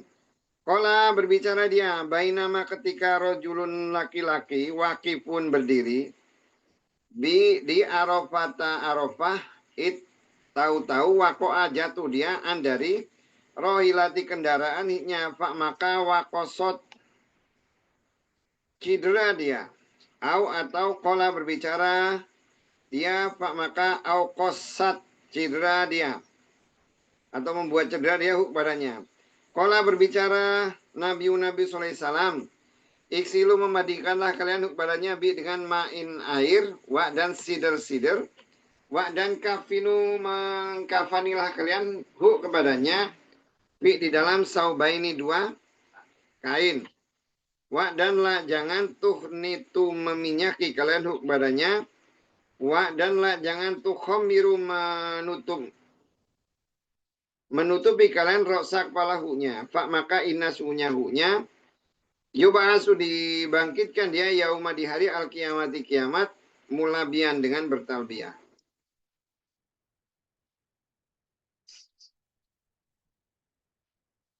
Nah, di hadis ini itu cerita kain kafan dua. Kain kafan dua itu dikhususkan untuk orang. Ini ada seorang laki-laki, dia sedang pergi haji. Tiba-tiba dia naik kuda, jatuh mati. Jatuh mati. Jadi kalau umpamanya jatuh mati, terus oleh Nabi disuruh memandikan ya. Disuruh dimandikan, kemudian memandikan dengan daun bidara, hanya dia tidak boleh diberikan minyak wangi. Karena minyak wangi itu kan bagi orang yang sedang ihram atau melaksanakan haji kan haram kan ya. Orang yang memakai baju ihram kan tidak boleh memakai minyak wangi. Wangi-wangian. Makanya dia dimandikan saja, dimandikan dengan sabun ya, atau dengan daun bidara kalau di sini. Dimandikan dengan daun bidara. Kemudian dia ditutup bajunya itu dengan dua baju menutupnya. Jadi posisi itu sama seperti kayak dia itu pakai baju ihram ya. Hanya dia dibungkus kecuali kepalanya. Kecuali kepalanya. Dia harus dibuka. Karena nanti dia dibangkitkan di hari kiamat itu sedang bertalbiyah. Itulah keutamaan orang yang meninggal saat pergi haji atau saat pergi umroh ya. Kan balasan orang yang pergi haji kan ya, nah itu kan diampuni dosa sebelumnya. Jadi seperti seakan-akan jadi bayi lagi gitulah kalau keutamaan orang pergi haji. Termasuk juga perempuan. Perempuan juga seperti itu. Hanya kalau perempuan ya rambutnya ditutup, tapi mukanya tetap kelihatan. Nggak boleh dia ditutup ya. Ditutup. Termasuk juga perempuan juga ketika sholat juga kan nggak boleh juga dia menggunakan cadar, itu nggak boleh perempuan.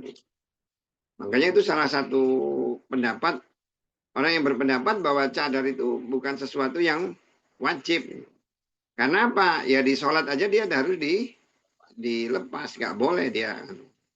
Termasuk juga ketika dia meninggal, misalnya dia meninggal dalam kondisi ihram, dia harus dibuka. Aturannya seperti itu gitu. Nah, gimana kalau orang yang dia meninggal terus dikubur gitu ya? Dikubur berarti kena muka dong. Ya nggak masalah nanti kena mukanya.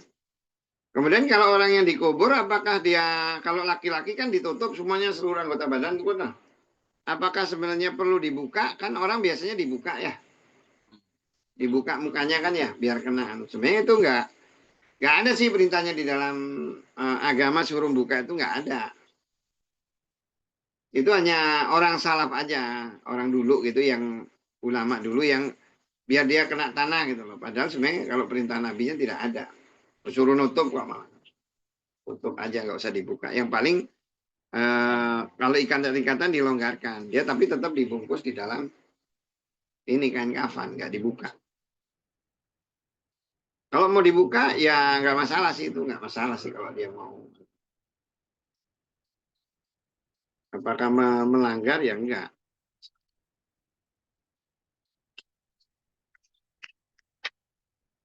Kalau kamu mati pengen dibuka apa pengen di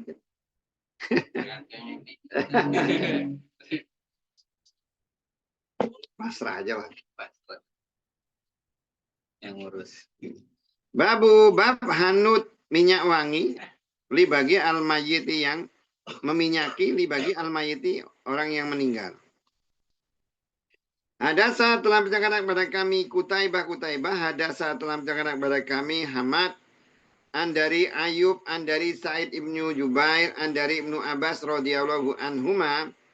Qala berbicara dia nama ketika rojulun laki-laki waqifun berdiri ma'a beserta Rasul Allah sallallahu alaihi wasallam di Arafati Arafah tahu waqa'a jatuh dia min dari rohilati kendaraan hiknya. Pak maka aksoat cedera membuat cedera huk badannya. Atau kola berbicara dia. Pak maka asad membuat cedera huk badannya. Pak maka kola berbicara Rasulullah SAW iksilu memandikanlah kalian huk badannya bi dengan ma'in air wa dan sider daun bidara wa dan kafinu mengkafadilah kalian badannya fi di dalam saubain dua baju wa dan la jangan Tuhan itu memberi minyak kalian badannya wa dan la jangan tukhamiru menutup kalian roksa kepala huknya. Pak maka inna sungguhnya Allah yab'asu membangkitkan dia badannya yauma di hari al kiamati kiamat mulabian bertalbiyah. Jadi ini orang ketika ibadah dia meninggal gitu kan, orang ibadah meninggal. Makanya oleh agama, oleh Allah itu diberikan kekhususan untuk orang-orang yang sedang beribadah terus dia meninggal. Makanya sebenarnya kalau ada orang lagi ibadah terus meninggal mah jangan diributin mah. Kenapa? Gitu. Kayak dulu kan orang pernah iya malah keren jatuh gitu kan ya dulu tuh ya. Keren jatuh ya namanya segala sesuatu tuh ya Allah menghendaki orang lagi sholat mati jangan nyari salahnya apa ya alhamdulillah mati sholat karena apa ya mati itu hanya masalah cara aja kan ya cara bukan berarti kalau orang matinya nggak kelihatan tersiksa berarti dia husnul khotimah. Di Amerika itu semua orang yang dibunuh hukum mati itu disuntik pakai obat itu tenang nggak kerasa kok dia itu. Emang terus dia dibilang husnul khotimah ya enggak. Ada orang yang mati syahid ya badannya itu sampai hancur. Oh, susah pasti sakit itu kan. Tapi apakah itu husnul khotimah ya insya Allah yang seperti itu husnul khotimah. Makanya nggak usah terlampau diributin kalau ada hal-hal yang berkaitan dengan tadi orang mati kenapa orang prinsipnya orang mati itu udah urusan dia lah sama Allah lah kamu nggak usah diributin mau dipuji juga nih kalau dia orang brengsek juga bakal disiksa sama Allah mau dia kalau dia orang baik mau dicaci juga malaikat itu nggak terpengaruh kamu ini ada orang nih orang itu baik gitu loh. Menurut agama baik, ikut aturan Allah. Tapi orang itu semua yang hidup itu mencaci dia, nggak masalah. Malaikat itu nggak akan terpengaruh oleh cacian manusia, juga tidak akan terpengaruh oleh pujian manusia terhadap orang itu.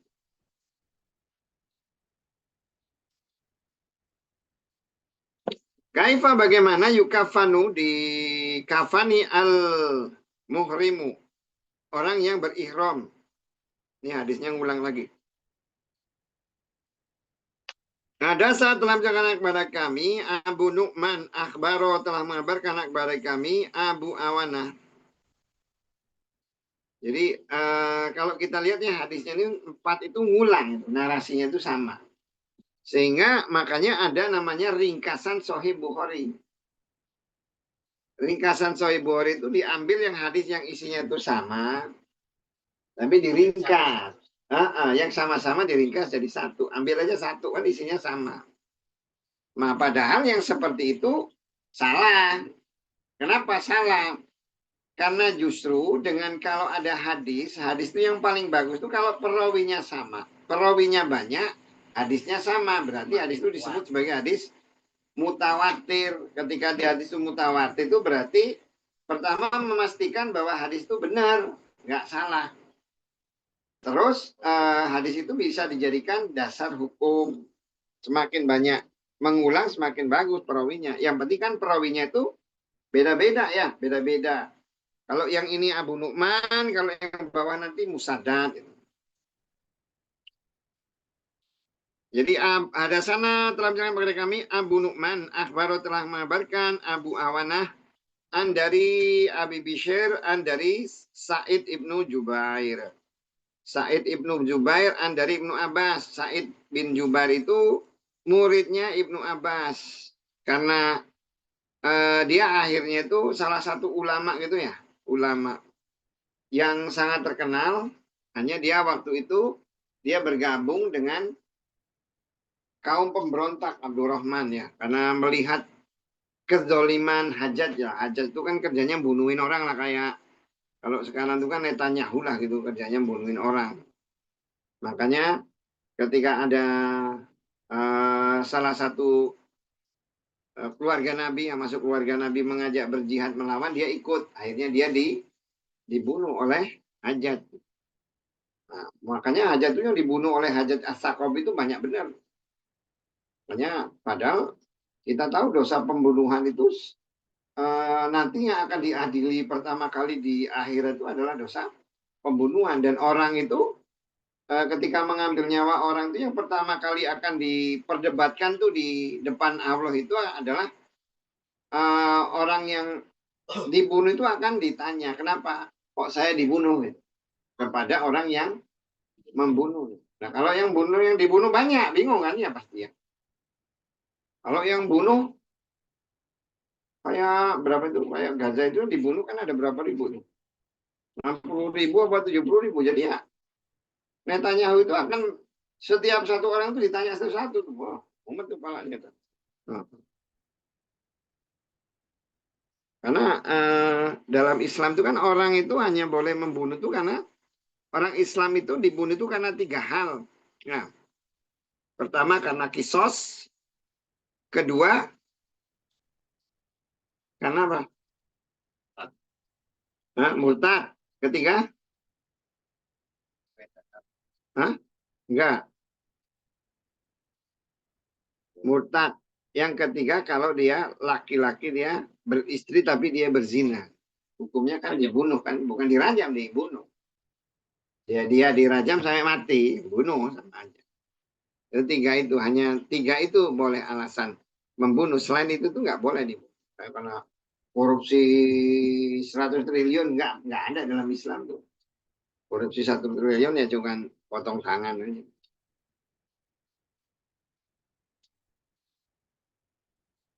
Jadi muridnya Sa'id bin Jubair itu muridnya Ibnu Abbas. Ibnu Abbas radhiyallahu anhum. Anasunya rojulan laki-laki. Wakoso jatuh dia menjatuhkan kepadanya bairu untahunya wa dan nahnu kami ma'a beserta Nabi sallallahu alaihi wasallam wa dan huwa dia muhrimun sedang ihram. Pak maka kola berbicara Nabi sallallahu alaihi wasallam iksilu memandikanlah kalian kepadanya bi dengan ma'in air wa dan sidri daun bidara wa dan kafinu mengkafanilah kalian kepadanya di dalam saubain 2 baju wa dan la jangan tamassu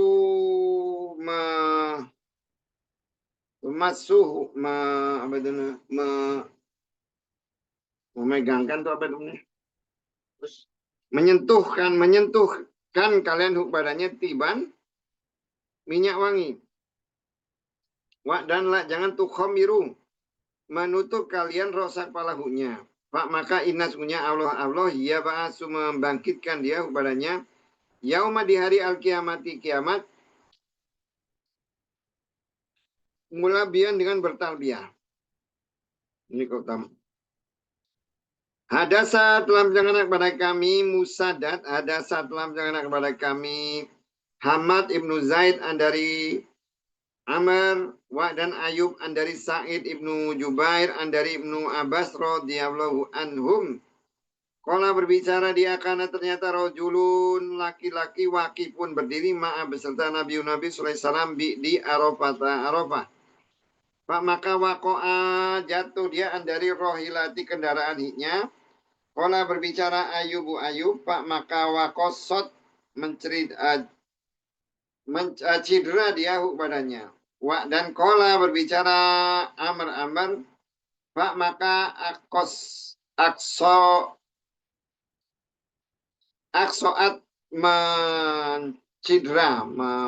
menciderai badannya.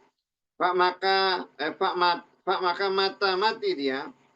Pak maka kola berbicara dia.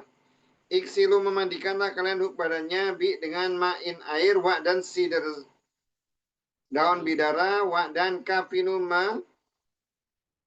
memakaikan kaifapan kalian atau mengkafani kalian di dalam saubain dua baju wa dan la jangan nitu meminyaki kalian wa dan la jangan miru menutup kalian rosak palahunya. Pak maka inna hunya yamutu yubasu dibangkitkan dia yauma di hari al-kiamati kiamat. Kola berbicara Ayubu Ayub yulabbi bertasbih bertalbiyah dia wa dan kola berbicara Amr mulabian dengan bertalbiyah. Nah ini orang insya Allah kan matinya kan husnul khotimah ya. Husnul khotimah. Ya kalau kata ulama orang itu ya hidup itu bagaimana kebiasaannya sih. Kalau kita itu memang pingin mati husnul khotimah. Ya kalau kita hidupnya itu biasa benar ya matinya benar. Tapi kalau umpamanya kita itu hidupnya nggak benar ya cenderungnya mati nggak benar. Makanya ini kan rahmat Allah dia mati ketika dia pergi haji bareng Nabi pula. Bab al-kafani kafan atau kain kafan di dalam komisi-komis alladzi yang yukafu dikafankan atau la tidak yukafu dikafankan wa dan man yang kufina dikafankan bi dengan ghairi tanpa komis di kamis.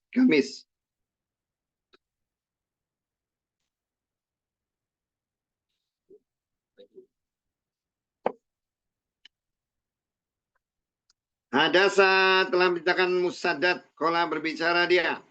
Hadasa telah menceritakan kepada kami Yahya ibnu Sa'id dari Ubaidillah. Kola berbicara hadasa telah menceritakan kepadaku Nafi'an dari Ibnu Umar radhiyallahu anhuma. Anasunya Abdullah ibnu Ubay. Lama ketika tuwufiya diwafatkan ja'a datang ibnu anak huknya ila kepada Nabi sallallahu alaihi wasallam. Pak maka kola berbicara dia. Ini Abdullah bin Ubay. Abdullah bin Ubay itu ketika meninggal anaknya datang kepada Nabi. Jadi Abdullah bin Ubay itu sebenarnya ya dia itu merupakan pemimpin orang munafik. Pemimpinnya orang munafik itu Abdullah bin Ubay. Alasannya kenapa? Alasannya itu adalah ketika Nabi itu datang ke Madinah itu sebenarnya orang Madinah itu nggak punya pemimpin. Dia itu justru bakal jadi pemimpinnya gitu loh. Tapi ketika Nabi itu datang justru dia tersingkirkan. Maka dia jadi iri dengan Nabi. Kerjanya tuh musuhin Nabi, pengen mencelakakan terus. Nah ini ketika dia mati anaknya itu datang. Nah datang ngomong ya wahai Rasul Allahi Allah akti memberilah kau ini kepadaku komisa gamis ka engkau ukafin menjadikan kain kafan aku kepadanya atau mengkafani aku kepadanya di dalam hiknya wa dan sholli salatlah engkau ala kepada hiknya wa dan istaghfir meminta ampunlah engkau lah kepada huknya fa maka atau memberi kepadanya Nabi sallallahu alaihi wasallam komisa gamis huknya Maka kola berbicara dia. Azin mengizinkanlah engkau nik padaku. Usoli solat engkau ala kepada hiknya. Meminta izin ya. Meminta izin aku. Usoli solat aku ala kepada hiknya. Maka azana mengizinkan dia kepadanya. Maka lama ketika aroda bermaksud dia an untuk yusola solat ala kepada hiknya. Jadaba memegang tangan kepadanya Umar radhiyallahu anhu. Maka kola berbicara dia. Apakah laisa bukan Allah. Nah telah merangkak kepada engkau an untuk tusoli menyolatkan ala kepada munafikina orang munafik.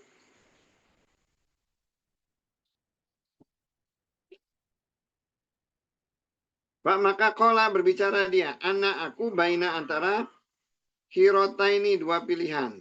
Kola berbicara dia. Istighfir meminta ampun engkau lah kepada bagi mereka atau lam tidak atau lah tidak tastakfir minta ampun engkau lah bagi mereka kalau tastakfir akan meminta ampun engkau lah bagi mereka sebaina 70 marrah kali maka lan tidak yakfiro mengampuni Allah lah kepada mereka. Maka sholat dia ala kepadanya. Maka nazalat turun. Dan jangan sholat engkau ala kepada hadits salah seorang min dari mereka mata yang mati abadan selamanya.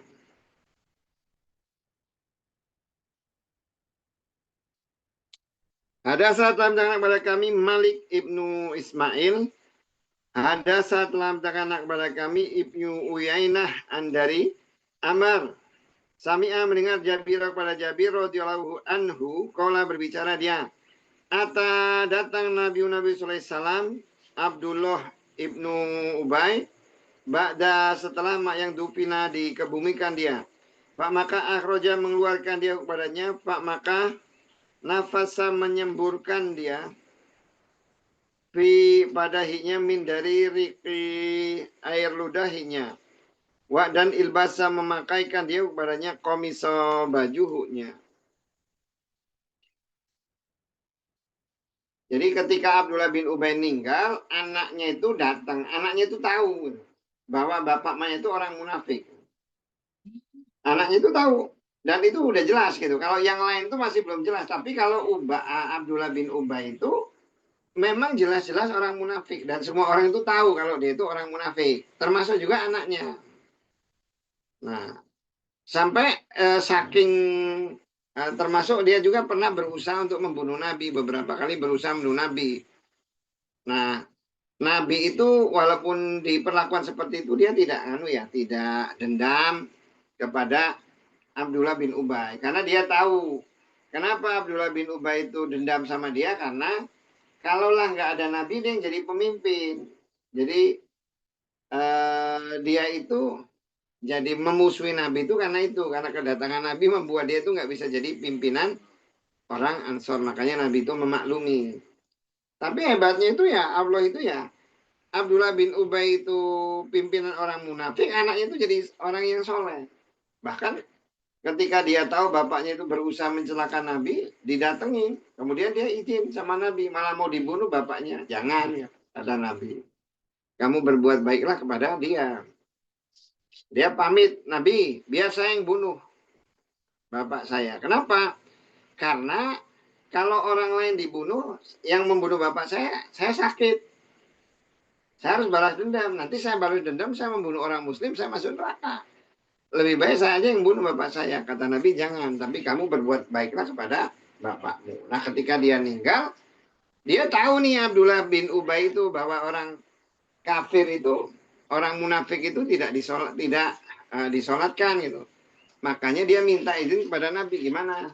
Disolatkan enggak? Oleh Nabi diizinkan. Bahkan Nabi menyolatkan. Ketika Nabi mau menyolatkan, Umar protes, itu kan jelas munafik Nabi. Sedangkan di Qurannya kan nggak boleh kita itu memintakan memintakan ampun orang kepada orang munafik itu. Istaghfir lahum am lam tastaghfir lahum, kamu minta ampun atau tidak, bagi mereka 70 kali ya tidak akan diterima. Tapi oleh Nabi, karena ya mungkin nggak enak sama Abdullah bin Ubay dan memang Nabi itu orang yang sangat penyayang, dia bilang bahwa saya antara dua pilihan. Allah kan ngomong kalau dia 70 kali mau minta ampun 70 kali nggak akan diampuni. Kalau gitu saya minta ampunnya lebih dari 70 kali biar dia diampuni. Nabi seperti itu. Jadi sampai Umar ngomong saya berharap itu saya ngelarang ya. Akhirnya turun ayat. Jadi memang ada beberapa ayat itu yang turun karena sikap tegasnya Umar ya, termasuk ayat hijab ya. Ayat hijab itu kan dia tuh nggak seneng loh kalau istri-istri Nabi itu dilihat orang. Makanya dia berharap ada turun Allah melarang lah istri Nabi itu untuk keluar atau bergaul atau apa. Akhirnya turun perintah untuk istri-istri Nabi itu ngomong di balik hijab. Kemudian yang kedua ini terkait juga dengan ayat ini. Ayat ini yang Abdullah bin Ubay itu minta disolatkan. Jadi sebenarnya kalau orang itu sudah tahu orang yang munafik ya kita itu tidak boleh menyolatkan. Ketika Nabi waktu itu nyolatkan, ya pertama dia karena nggak enak, kemudian dia ada pilihan meminta ampun atau tidak. Itu kan saking rahmatnya Nabi. Nah, Abdullah bin Ubay ini minta gamisnya Nabi. Minta untuk kain kafannya bapaknya. Karena dia tahu bahwa mungkin dia berkeyakinan bahwa barang-barang itu kalau yang didapat Nabi itu, yang dari Nabi itu pokoknya berkah. Dia maksudnya akan digunakan sebagai kain kafan bagi bapaknya. Oleh Nabi dikasihkan. Jadi kalau menurut ulama, kenapa Nabi itu mengasihkan itu? Karena dia ingat bahwa pada perang Badar itu Abu Sufyan itu Abbas paman Nabi itu ditawan karena dia ngelawan malaikat itu ya, perang Badar ketemu lawan dia itu malaikat. Orang nggak tahu tapi kalau Nabi tahu bahwa itu malaikat. Karena dia apa-apain nggak terluka nggak badannya kecil tapi kuat. Dia kan lawan Mu'ad ya, lawan Mu'ad tapi kok Mu'adnya itu kok bisa ngalahin Ibnu Abbas. Jadi Mu'ad udah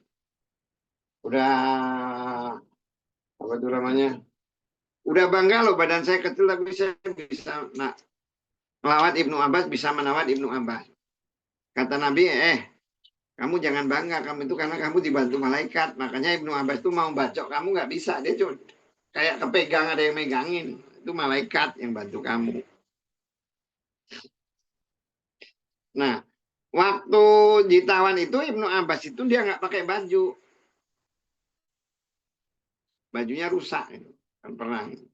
Nah, karena jadi tawanan dia nyari sahabat-sahabat siapa yang punya baju. Nah, ukuran Abdullah bin Ubay sama Ibnu Abbas itu sama-sama gedenya oleh Abdullah bin Ubay gitu. Ibnu Ubay itu yang kepalanya orang munafik itu dikasihin bajunya nutupin itu. Makanya ketika anaknya itu meminta baju, Nabi membalasnya dengan memberikan gamis dia. Nah, gamis itu nanti oleh Nabi itu, ini kan Abdullah bin Ubay itu kan udah meninggal. Ubay ya. Ubaynya itu udah meninggal. Digali kuburannya dipasangkan itu gamisnya itu. Dipasangkan lagi. Nah, dari hadis ini itu diperbolehkan menggali kubur atau memindahkan kubur itu boleh karena ada sahabat juga yang dia memindahkan bapaknya yang sudah dikubur, dipindahkan ke ada yang di perang Uhud itu ya, lupa saya. Dia apa ya? Bapaknya itu meninggal dikubur-kubur kan, kalau di perang itu kan dikuburnya bareng, dia nggak tega.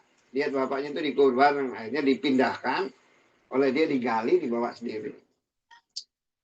Termasuk juga di sini dia dipakaikan gamis itu baju bukan kain ke Abdullah bin ke Ubay ini. Ubay. Pemimpin orang munafik. Pemimpin orang munafik. Jadi berdasarkan hadis ini itu boleh kalau dia cuma pakai baju aja, nggak harus mutlak pakai khusus kain kafan. Boleh. Kata ulama seperti itu. Apakah ini sifatnya darurat atau apa? Ya tidak dijelaskan di hadisnya. Yang jelas berarti gamis boleh dijadikan kain kafan. Yang penting prinsipnya itu menutupi. Yang penting prinsipnya menutupi.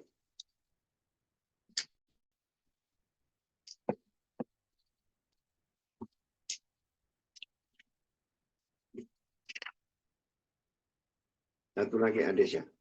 Babu bab kafan kain kafan bi dengan goiri tanpa komisin kamis. Gamis. Ada gamis itu kan baju gitu ya.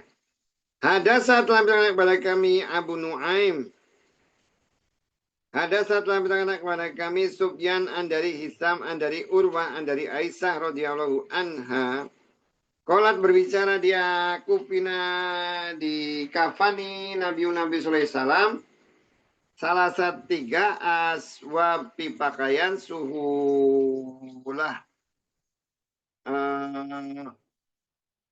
kain ya. Suhulah itu kain putih. Kursuh dari benang, dari apa itu kapas, laisa tiada fidanya maknya, komisun baju wa dan la tidak imamat sorban ya. Jadi Nabi itu di kafan itu dengan dikafani dengan kain aja, nggak pakai gamis, nggak pakai sorban.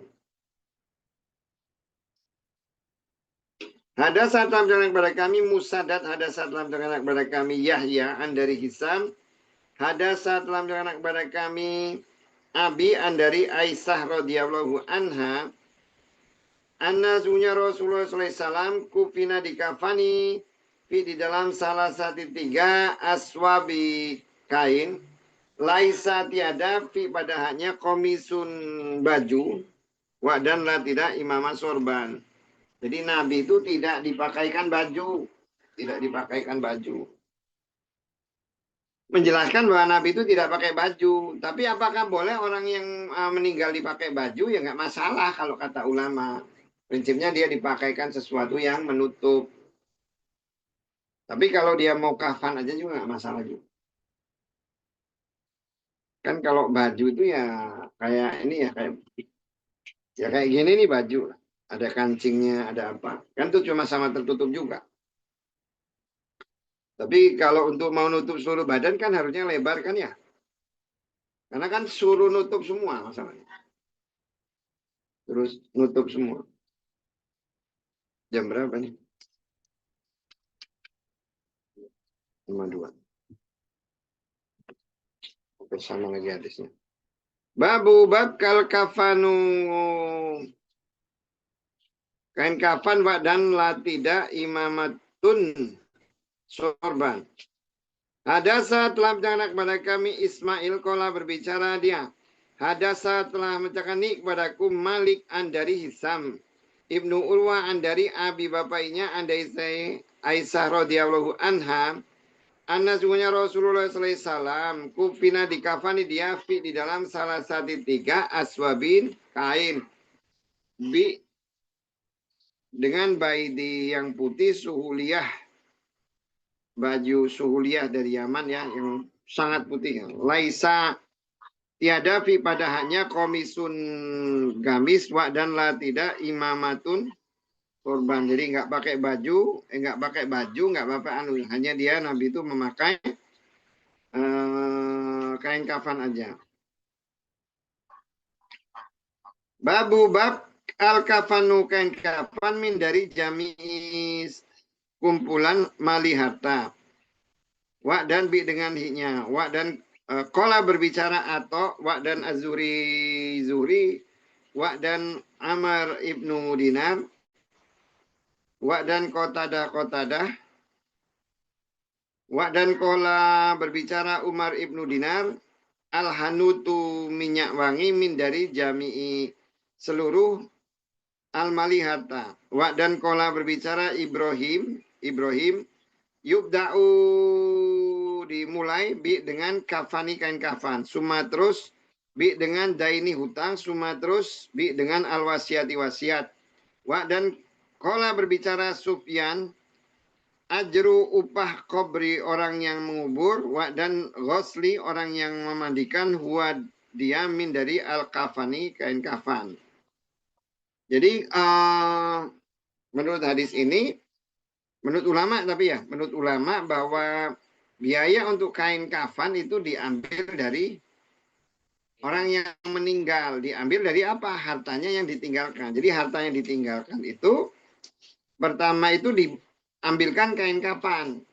Nah, di dalam kain kafan itu prinsipnya itu termasuk biaya orang yang memandikan, biaya orang yang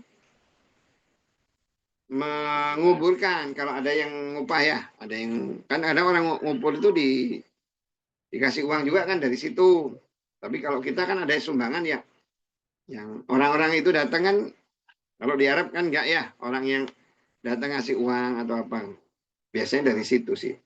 Gak masalah itu. Yang penting jangan sampai orang itu tidak dikubur, tidak dikafani karena nggak punya duit gitu. Jadi diambil dari hartanya. Jadi ketika seseorang meninggal itu hartanya diambil untuk kain kafan, kemudian dibayarkan hutangnya baru dibagi.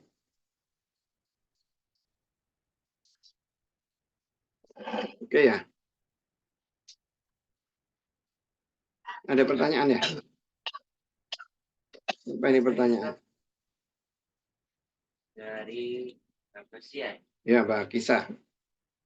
Bolehkah seseorang berwasiat jika meninggal kelak dimakamkan di suatu tempat, tapi mungkin menyusahkan orang yang diberi wasiat? Bolehkah melanggar wasiat? Misal kita tinggal di Kalimantan, berwasiat kalau meninggal dimakamkan di Lampung.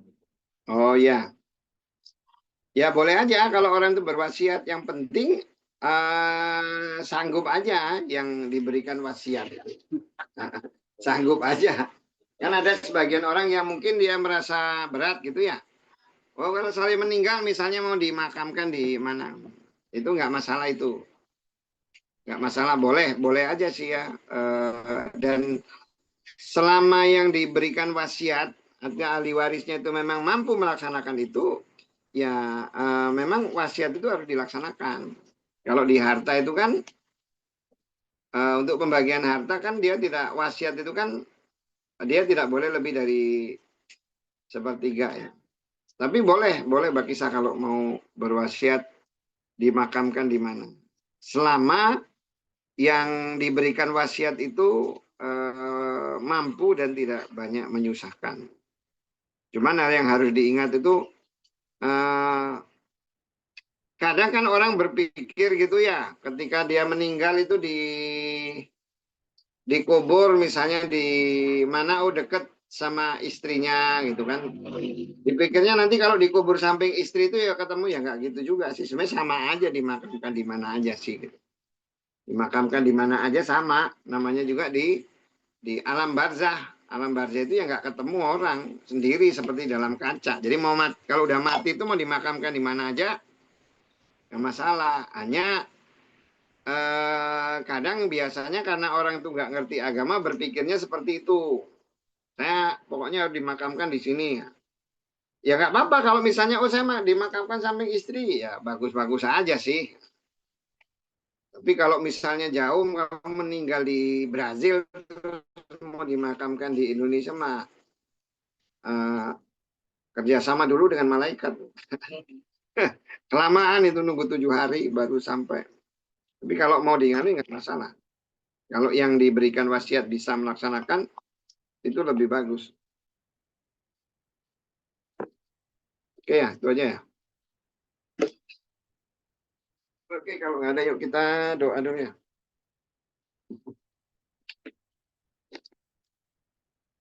Amin amin ya rabbal alamin.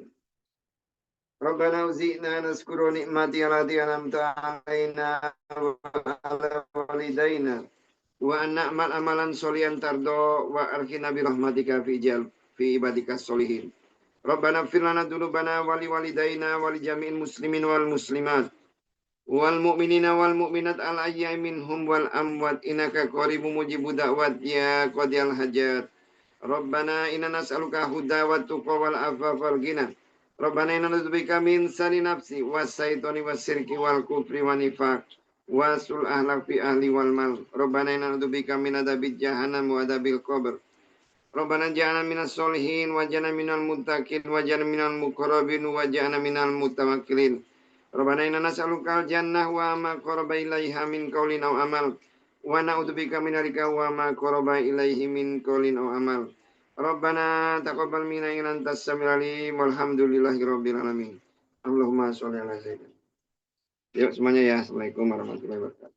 Waalaikumsalam.